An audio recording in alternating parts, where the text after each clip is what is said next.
69 साल तक बाबा साहब को संविधान का निर्माता मानते थे, तो 70 साल में कोई बाप बदलता है क्या? बताओ, 70 साल में कोई बाप बदलता है क्या? 70 साल तक जब जिसको मान रहे थे इस देश का पिता, और ये जो संविधान है ये दामोदर के लिए गीता और कुरान है, इससे बड़ा कुछ नहीं हो सकता।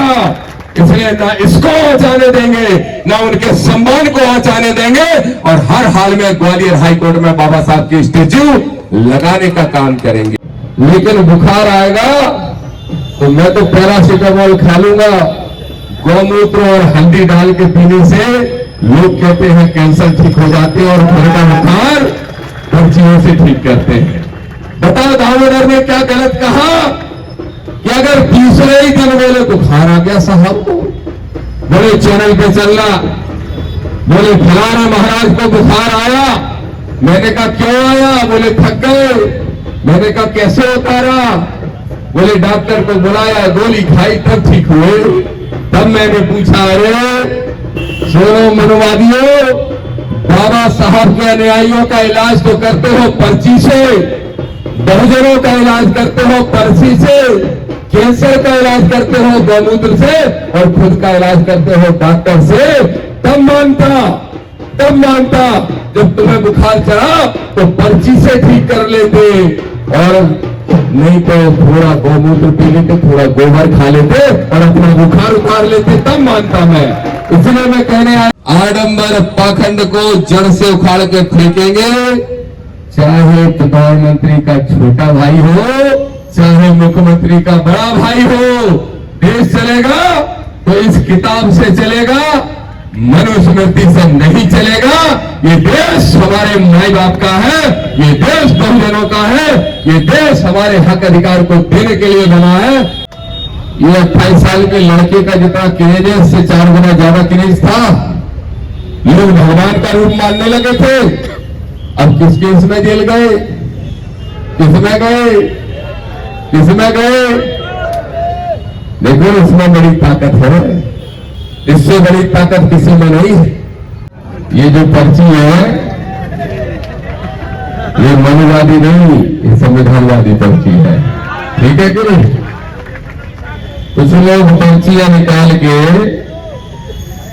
धर्म की दुकान चलाते हैं, हम पर्चियां निकाल के संविधानवादियों को सम्मान देने का काम करते हैं। ठीक है कि नहीं?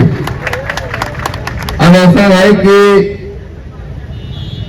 यात्रा में जो भोपाल से हमारे साथ चल के आए हमारे साथी मध्य प्रदेश के जो प्रभारी हैं आजाद समाज पार्टी के सम्मानीय विनोद यादव अम्बेडकर साहब, हमारे पूर्व के प्रदेश अध्यक्ष पार्टी के मेंबर आदरणीय सुनील अवस्थी जी, नौजवानों का नेतृत्व करने वाले और पिछड़े वर्ग के पार्टी में बड़े चेहरे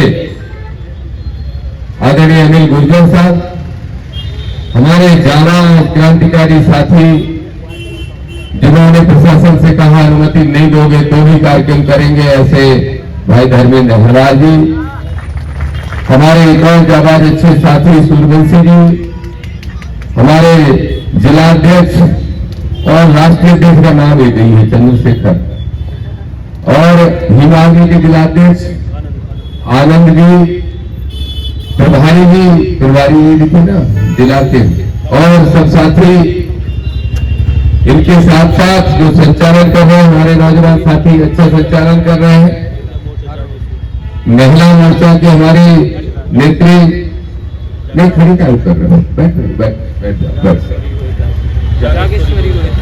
जागेश्वरी जी, और बहुत सारे नाम छूट जाएंगे। भोपाल से जो चल के आए हैं आदरणीय अमित बंसौर साहब, पार्टी के प्रदेश महासचिव, कमल कुशवाहा साहब, दलित विकास समाज संगठन के प्रदेश अध्यक्ष जी, और बहुत सारे साथी भोपाल से भी चल के आए। लेकिन राजू भारती जी कह रहे हैं समय का अभाव है, समय का अभाव है, लेकिन सबसे ज्यादा समय राजू भारती जी ही ले लेते हैं, लेकिन इनके समय में मजा आनंद आता है कि नहीं? इनके गीत में मजा आया कि नहीं आया? ताली बजाओ, बताओ कितना मजा आया। और सभी नौजवान साथियों, पत्रकार साथियों और प्रशासन के भी वो लोगों जो दबाव के बावजूद भी हमारी मदद कर रहे हैं, उन सबको धन्यवाद देता हूं। अब मेरे नौजवानों, मेरी बात इशारों में समझने की कोशिश करना। और इशारों में क्यों? जो संविधान को खत्म करने का ख्वाब देख रहे हैं, उन लोगों ने प्रशासन के लोगों पर दबाव बना रखा है। और क्या कह रहे हैं? दामोदर यादव आता है तो आग लग जाती है। तो मैंने कहा, दामोदर यादव मंडल के आने से किसी शहर में आग नहीं लगती। दामोदर माचिस नहीं है। लेकिन अगर तुम माचिस समझते हो तो हाँ, दामोदर वो माचिस है जो मनुवाद को जला के खत्म करने का काम करेगी। अब जब मनुवाद की बात होती है तो पेट में दर्द चालू। तो मैंने पहले भी कहा और फिर कह रहा हूं, कौन है मनु और क्यों होना चाहिए सम्मान? क्यों होना चाहिए? इसका जवाब है। अरे जवाब दे दो। जवाब हो तो उन चमचों के पास तो जवाब नहीं होगा जो मेरे पुतले जला रहे हैं जगह जगह। लेकिन उनके तक का तुम जवाब दे दो जो पर्चियां निकालते हो। तुम्हारे पास जवाब है तो तुम भी जवाब दे दो। क्या लिखा है मनु के संविधान में? क्या लिखा है उस किताब में जो मनुस्मृति जिसको कहते हो? उसमें लिखा है, इस देश का जो 90% आबादी वाला सूत्र है उसको जानवर की जिंदगी देना चाहते हो। बल व्यवस्था में बांट के जाति की श्रेष्ठता के आधार पर इस देश के बहुसंख्यक समाज को गुलाम बनाना चाहते हो, उसको गुलाम की जिंदगी देना चाहते हो।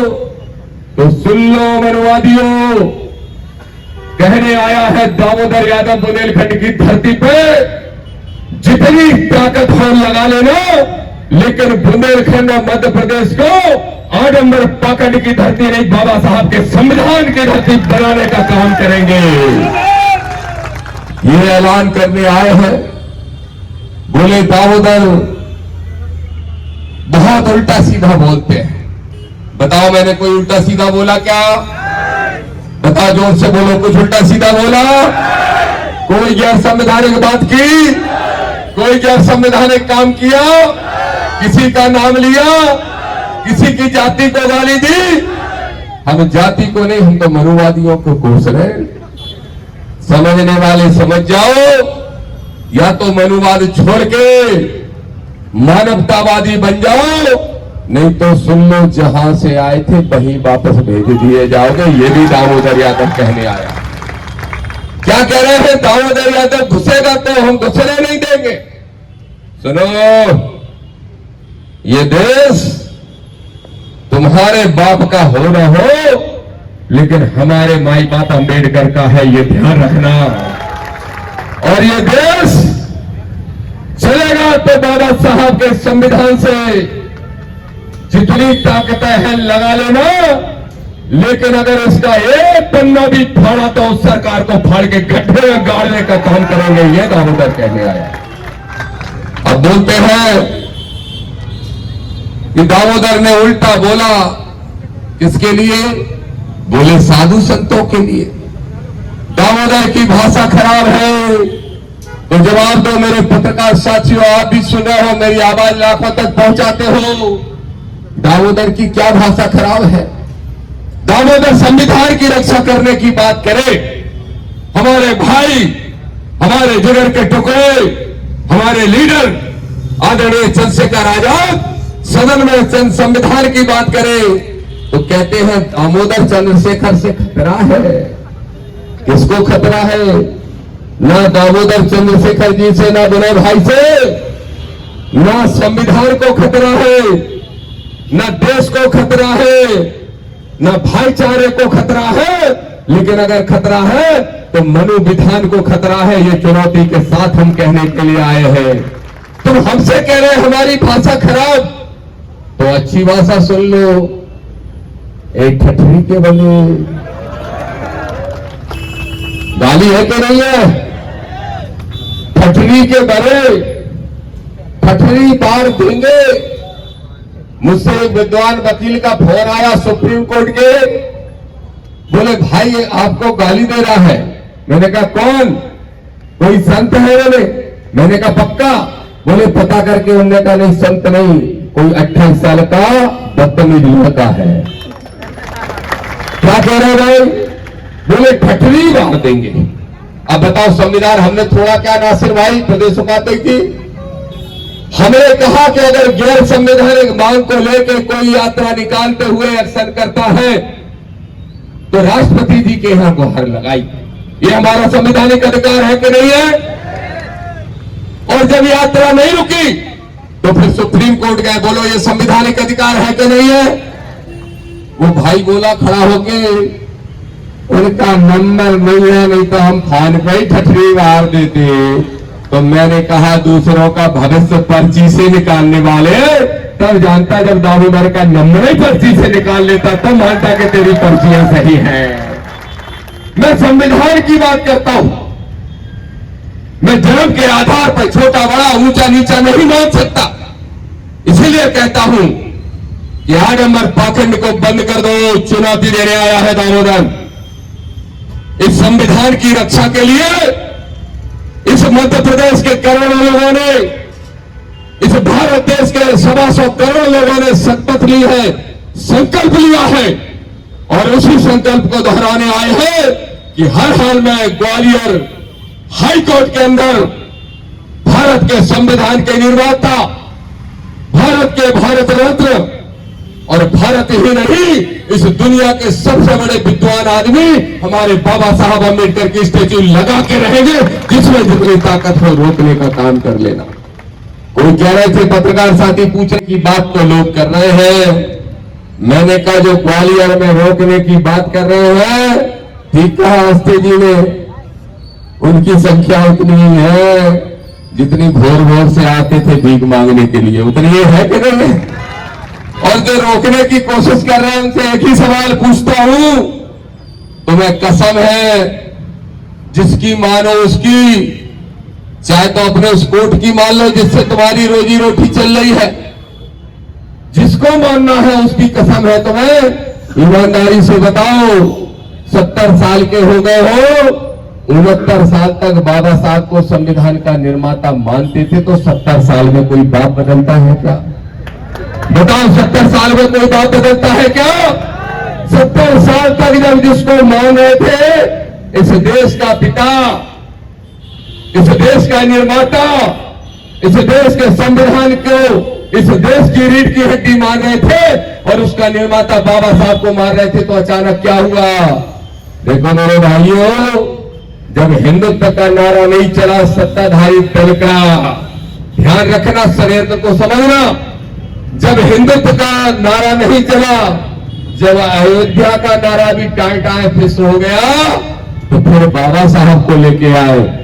सुन लो मनुवादियों, ये जो बाबा साहब है ये हमारी शान है, हमारी जान है, और ये जो संविधान है ये दामोदर के लिए गीता और कुरान है, इससे बड़ा कुछ नहीं हो सकता। इसलिए ना इसको आचाने देंगे, ना उनके सम्मान को आचाने देंगे, और हर हाल में ग्वालियर हाईकोर्ट में बाबा साहब की स्टेच्यू लगाने का काम करेंगे। अब मैं जा रहा हूं और आगे बढ़ूंगा।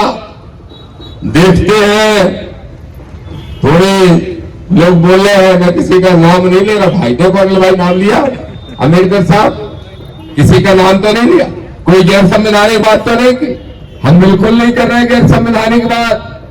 लेकिन भाई रास्ते में मैं थक गया था, तो मैंने भाई से कह रहा था कि 3 दिन से सोया नहीं, और 3 दिन से न सोने के कारण थकान हो रही है, लेकिन बुखार आएगा तो मैं तो पैरासीटामोल खा लूंगा। गौमूत्र और हल्दी डाल के पीने से लोग कहते हैं कैंसर ठीक हो जाते हैं, और घर का बुखार पर्चियों से ठीक करते हैं।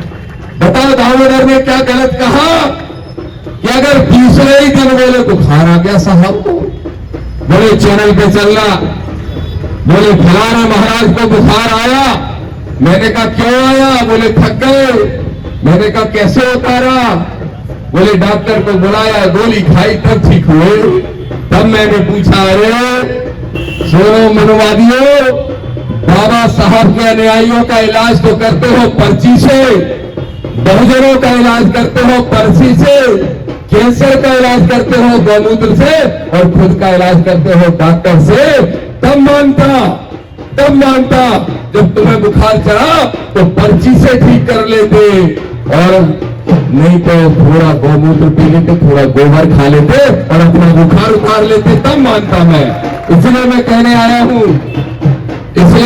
के लिए आया हूं मेरे साथियों, इस बात की गंभीरता को समझो। हमारे दो नौजवान साथी बैठे हैं दमोह के जिलाध्यक्ष बैठे हैं, इनको जेल भेज दिया था। दीपराज यादव को जेल भेज दिया, ओबीसी के जिलाध्यक्ष रवि सिंह मोदी को जेल भेज दिया। सुना रहा ज्यादा जेल मत भेजो, नहीं हम तुम्हें ऐसी रेल में भेजेंगे कि जहां से आए थे वहीं जाके रुकेगी, कहीं रास्ते में रुकेगी नहीं। और इन नौजवानों से भी कहना चाहता हूं, करो संघर्ष, लड़ो लड़ाई, चाहे सागर हो, टीकमगढ़ हो, छतरपुर हो, दमोह हो, पन्ना हो, निवाड़ी हो। आज ही रात को बुलाओगे 2 बजे तो 4 बजे दामोदर आपकी लड़ाई लड़ने के लिए इसी सड़क पर बैठा मिलेगा। इनकी चूल्हे हिल रही है, घबरा रहे हैं।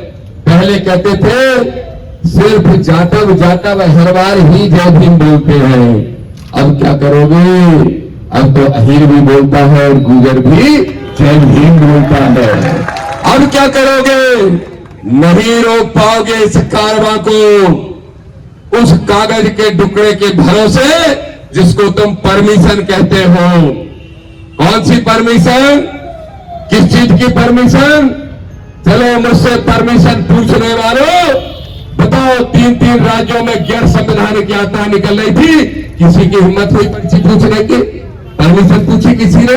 और जब नहीं पूछी और बाबा साहब की स्टेच्यू लगाने के लिए, संविधान के प्रति लोगों को जागरूक करने के लिए अगर हम निकाल रहे हैं यात्रा, तो कह रहे हैं परमिशन चाहिए। फिर मैं कह रहा हूं, बोलो कितने लोग कल छतरपुर चलोगे मेरे साथ? हाथ उठा के बताओ, चलोगे? लड़ोगे? संवैधानिक लड़ाई लड़ोगे? लड़ेंगे। और कहने आए हैं आडंबर पाखंड को जड़ से उखाड़ के फेंकेंगे, चाहे प्रधानमंत्री का छोटा भाई हो, चाहे मुख्यमंत्री का बड़ा भाई हो। देश चलेगा तो इस किताब से चलेगा, मनुस्मृति से नहीं चलेगा। ये देश हमारे माई बाप का है, ये देश बहुजनों का है, ये देश हमारे हक अधिकार को देने के लिए बना है। उसको अगर कोई खाने का काम करेगा तो उसको संवैधानिक तरीके से सुधार देंगे। कैसे बताओ? अब कहेंगे सुधारने की धमकी दे दी। नहीं, ये लेफ्ट की धमकी नहीं है, ये भी धमकी यही वाली है। याद है गुजरात में एक महाराज हुआ करते थे, महाराज। आजकल कौन से बापू थे वो? किसी वाले बताओ, नाम बताओ, जो जेल में आजकल, और जोर से बताओ। ये 28 साल के लड़के का जितना क्रेज है, इससे 4 गुना ज्यादा क्रेज था। लोग भगवान का रूप मानने लगे थे। अब किस केस में जेल गए? किसमें गए? देखो, इसमें बड़ी ताकत है, इससे बड़ी ताकत किसी में नहीं है। और तुम जानते हो, हम जानते हैं, बस वो चमचे नहीं जानते जो पुतले जला रहे हैं, लेकिन उनके कक्का भी जानते हैं। जैसे तो कह रहे हैं, अब कोई दूसरा कैसा महाराज दामोदर जी आ रहे, हम कैसे नहीं बोलते नेताओं के बारे में भैया? कह रहे कि नहीं कह रहे? बोलो और बोलो। हम संवैधानिक लोग हैं, संविधान के दम पर सभा भी करेंगे, संविधान के दम पर रैली भी निकालेंगे, संविधान के दम पे यात्रा भी चलाएंगे, और इसी संविधान के दम पे बाबा साहब की स्टेच्यू लगाने का भी काम करेंगे। ये दामोदर ऐलान करने के लिए आया है। लंबी चौड़ी बात नहीं करूंगा, 20 मिनट फिर भी हो गए। मैंने अस्ते जी से 10 मिनट तय किए थे और 20 मिनट हो गए, तो एक ही बात अंत में कहूंगा। बताओ, 11 तारीख अभी तो चल रही है वाहनों से यात्रा, लेकिन 11 तारीख के बाद यात्रा चलेगी पैदल। तो 11 तारीख को आप सबको आना है दतिया, और रोज चलेंगे हम 15 किलोमीटर पैदल, नीला झंडा बाबा साहब का लेके, पार्टी का लेके। बोलो कितने लोग आओगे पैदल चलने के लिए? सब आओगे?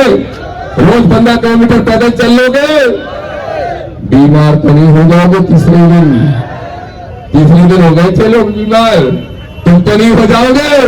मैं जानता हूं तुम बीमार नहीं होगे। ये जो एक एक हाथ यहां उठा है, ये मजदूर का, किसान का हाथ है, किसी लुटेरे का नहीं। जो लूट का माल खाते हैं वो बीमार होते हैं। हम मेहनत कश लोग हैं, धरती का सीना फाड़ के फसल पैदा करके अन्नदाता कहलाते हैं, इस देश के निर्माता कहलाते हैं। ये देश पे कब्जा होगा तो हमारा होगा। और दामोदर की भाषा से जिनको आपत्ति है तो आपत्ति उनकी भाषा पे भी करो, जो कैसे ऐसे ऐसे ऐसे ऐसे ऐसा है कोई जो भी है। हम नाम किसी का नहीं ले रहे। हम देखो ना तो कोई जात का नाम लेंगे, ना उस आदमी का नाम लेंगे, ना कोई धर्म के खिलाफ बोलेंगे। हम तो मानवता की और संविधान की बात करेंगे, ठीक है कि नहीं? तो बताओ ऐसा ऐसा है ना, ट्यूबलाइट खराब वाला है। अब क्या कह रहे, मरे मुलायम कांसी राम, उसकी खुशी मना रहे। तो मरे मुलायम कांसी राम कहो, फिर भी कहो हम बड़े संत हैं। अच्छा, तुम कहो पत्नी तो एंजॉयमेंट का साधन है, फिर भी कहो हम बड़े संत हैं। तुम कहो कि लड़कियां तो 25 साल में 25 जगह मुंह मार के आ जाती हैं, फिर भी कहो हम बड़े संत हैं। तुम कहो मांग में सिंदूर नहीं भरा तो समझ लो प्लॉट खाली है, फिर भी कहो हम संत हैं। तो क्षमा करना, ऐसे अनपढ़ गमार बदतमीज लोगों को न दामोदर संत मानता है, न चंद्रशेखर आजाद संत मानता है। दामोदर संत मानता है रैदास को, कबीरदास को, और मानता है कि बाबा साहब भी वो संत हैं जिन्होंने सामाजिक क्रांति लाने का काम किया। मानवर साहब कांसीराम हो, ललन सिंह यादव हो, ईबी रामास्वामी पेरियार हो, या हमारा एक एक नौजवान साथी हो, ये सब समाज सुधारक के रूप में काम कर रहे हैं। इस नीले झंडे को शपथ लेके आया हूं। पहले ग्वालियर हाई कोर्ट में स्टेच्यू लगाएंगे, यूजीसी के बदले नियमों के साथ यूजीसी को लागू करवाएंगे, पिछड़ों को 52% आरक्षण दिलाएंगे, प्रमोशन में रिजर्वेशन लागू कराएंगे, प्राइवेट सेक्टर में रिजर्वेशन लागू कराएंगे, और 2028 में मध्य प्रदेश की विधानसभा में नीला झंडा गाड़ने का काम करेंगे। जय भीम, जय भारत।